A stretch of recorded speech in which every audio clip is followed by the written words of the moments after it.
In this video, I'm going to show you how to make a table in Bluebeam. Now, unfortunately, there's no direct tool to do this, so there's no table tool over here on the right or within tools. However, I'm going to show you some of the workarounds we can use.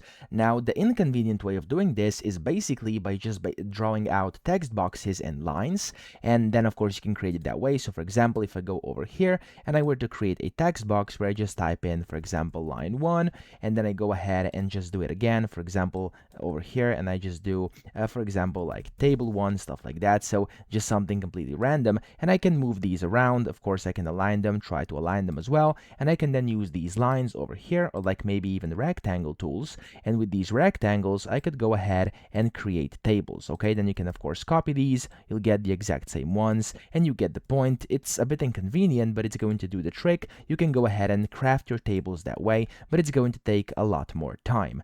Now, that's one way to do it. However, you could also use tables. Okay, now that's not as inconvenient. However, it still requires some customization. So let me show you how to do this. You want to first select a few different objects over here. So you could select this, for example, and I'm just going to go ahead and I'm going to select multiple things here. Let me just exit the tool. There we go. I'm going to select this one, and I'm going to go ahead and select for example, this over here, and then this. That's going to be enough for now. I'm going to right click anywhere, and then down here, as you can see at the bottom, it should say legend. There we go, over here, legend, and you want to hover over it, click on create new legend, and then you can go ahead and just drag it whatever you want. There we go, this is now the legend. Now, this itself does not look like a table yet, but you can just go ahead and click on it, right click, properties at the bottom, and then over here you can customize a lot of different things. So you could do table style like grid lines. You could go ahead and, for example, select the line width over here. So as you can see, now these grid lines are visible,